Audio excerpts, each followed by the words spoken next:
Bagaimana tentang keterangan-keterangan hadis yang menyebar seputar keutamaan atau amalan-amalan di pertengahan Sya'ban, khususnya baik di malam Sya'bannya ataupun di siangnya. Penting kami sampaikan, setidaknya hadis-hadis seputar pertengahan Sya'ban kita bisa dapati ada satu yang kualitasnya sahih, ada satu yang kualitasnya dhaif, dan selebihnya umumnya palsu. Selebihnya umumnya palsu. Saya ambil contoh yang palsu misalnya. Anda bisa temukan ini di kitab Ibnu Majah. Kalau punya kitabnya Sunan Ibnu Majah jilid pertama halaman 421, atau di Sunan Al-Baihaqi Syu'abul Iman jilid ketiga halaman 387, atau kalau Anda memiliki kitab Silsilah Al-Ahadits Ad-Dha'ifah karya Syekh Muhammad Nasiruddin Al-Albani, Anda bisa temukan di nomor hadis 2132. Baik, riwayat ini disampaikan oleh seorang bernama Ibnu Abi Sarba. Beliau mengatakan menerima dari Ibrahim bin Muhammad, beliau menerima dari Muawiyah bin Abdullah bin Ja'far, disampaikan dan disandarkan pada sahabat Ali bin Abi Thalib. Alhamdulillah. Hadisnya barangkali sangat populer, pernah Anda dengar. Idza kanat lailatun nisfi min Sya'ban, jika telah tiba malam pertengahan bulan Sya'ban atau malam atau di hari pertengahan Sya'ban, faqumu lailaha, maka hidupkan malamnya dengan banyak menunaikan salat, wasumu naharaha, dan siangnya lakukan dengan puasa. Faman min mustaghfirin, maka siapapun yang bermohon ampunan kepada Allah, maka Allah akan mengampuni orang yang memohon ampunan itu. Pernah dengar hadis ini? Itu statusnya palsu ya. Hadisnya palsu. Hadisnya palsu. Cacat palsunya ada pada seorang bernama Ibnu Abi Sarbah, orang pertamanya. Ini dinilai oleh para ulama hadis sebagai orang yang sering memalsukan hadis. Adapun yang dhaif Anda bisa temukan di Asnal Matalib jilid pertama halaman 84. Itu disandarkan pada Aisyah radhiyallahu anha bahwa satu kali beliau kehilangan Rasulullah sallallahu alaihi wasallam di malam pertengahan Sya'ban. Faqadtu Rasulullah sallallahu alaihi wasallam, dan itu bagian Rasulullah menginap di rumah beliau. Ya, diduga beliau sedang ada di tempat istri yang lain. Dicari oleh Aisyah, ternyata sedang ditemukan di Baqi. Ya, beliau sedang berdoa kepada Allah Subhanahu wa taala agar sekiranya Allah berkenan mengampuni para muslim yang telah wafat di pemakaman Baqi.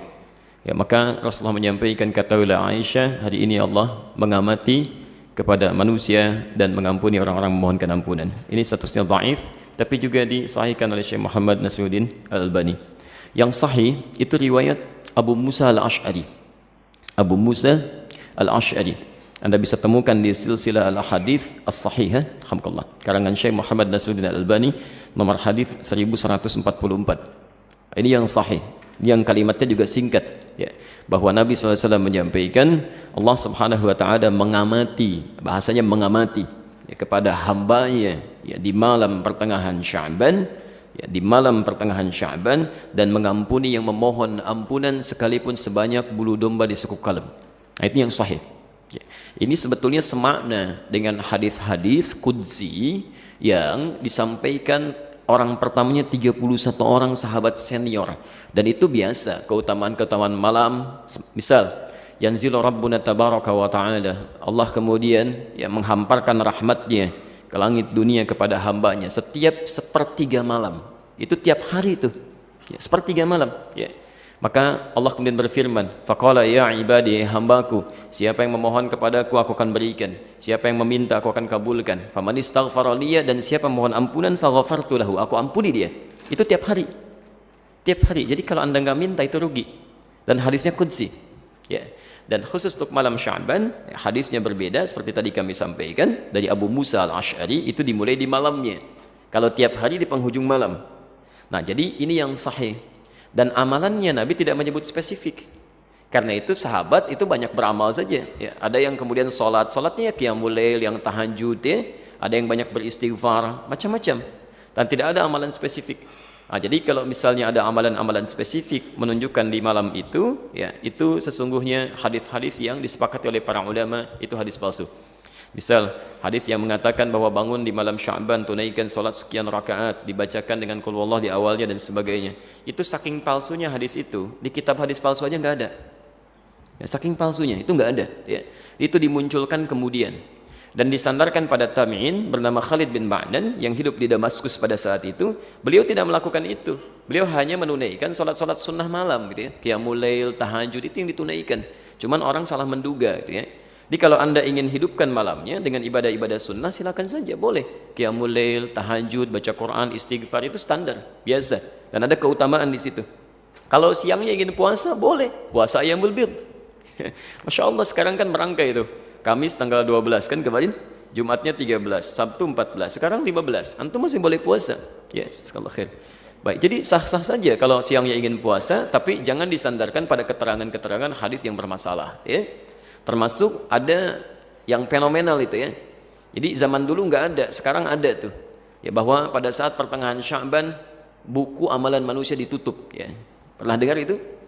Baik, kalau ditutup artinya amalan kita nggak dicatat karena ditutup. Di antum bebas saja lakukan apa aja tuh karena nggak dicatat tuh, ya. Mau pinjam handphone teman, mau ngambil sandal di Baitur Rahim karena nggak dicatat tuh, ya, karena tutup ternyata nggak dicatat. Dan mustahil buku catatan amal seorang hamba ditutup kecuali dia telah wafat. Ya, telah wafat. Dia ditutup tuh setelah wafat. Kalau dia masih hidup, dia pasti terbuka, gitu ya. Dan semua akan ditulis dan ditampakkan di akhirat nanti. Dalilnya sahih. Faman ya'mal mithqala dzarratin khairan yarah. Siapa yang berbuat satu kebaikan akan ditampakkan sekecil apapun. Ya, wa may ya'mal mithqala dzarratin syarran yarah. Yang ada hanyalah pena yang diangkat, yang tidak dituliskan. Itu pun bukan di pertengahan Sya'ban atau bahkan di Ramadan, bukan. Hanya dikhususkan pada 3 golongan tertentu. Rafi'al qalam an thalathin, kan? Atau an thalathah. Diangkat pena, tidak dituliskan hisabnya dari 3 golongan. Anis sabiyyi hatta yahtalima, dari anak kecil sampai dia balik. Jadi kalau anak kecil tidak sholat, dia nggak dihisab oleh Allah sebelum dia balik. Itu diangkat penanya, tapi bukunya masih terbuka, catatannya ada. Ya. Tayyib. Kemudian siapa lagi? Wa anil majnuni hatta yufiqa. Ya, anil majnuni hatta yufiqa, dari orang yang terganggu, ya, kesadarannya, baik sampai dia sadar kembali, yang disebut tidak waras dan sebagainya, gitu ya. Tayyib. Nah itu tidak dihisab, tidak dihitung. Jadi kalau dia naik misalnya ngambil mangga Anda, dia lempar, kemudian dia ambil mangganya, Anda nggak usah marah, karena Allah pun nggak hisab. Ya, Allah tidak hisab, jelas ya. Karena dia melakukan amalan berdasarkan bukan karena kesadarannya.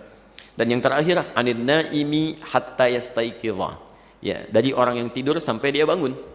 Jadi kalau misalnya ada di antara antum, ya tertidur, kemudian subuh lewat sampai jam 10, itu belum dihisab tuh. Nah, saat bangunnya di situ dia tempat sholatnya. Ya, tapi bukunya tetap terbuka, nggak ditutup, ya. Kalau ditutup artinya sudah meninggal dunia, sudah selesai. Baik. Dan tidak ada kerjaan malaikat nutupin buku, dibuka lagi, ya. Tolong tanyakan kapan ditutupnya, kapan dibukanya tuh. Oke. Jadi itu diantara amalan-amalan yang barangkali penting untuk disampaikan. Jadi tidak sepenuhnya keliru juga beramal di pertengahan Sya'ban, tapi juga tidak sewajarnya jika kita melakukan amalan yang tidak pernah ada dalilnya, ya, sekaligus juga tidak ada ketentuan dan contohnya. Itu barangkali yang coba kita hindari. Kalau beramalnya silahkan, karena tuntunan umumnya ada, hadisnya dan sebagainya. Tapi amalan-amalan sunnah yang memang pernah diajarkan dan dicontohkan untuk dilakukan. Saya kira jelas, ya.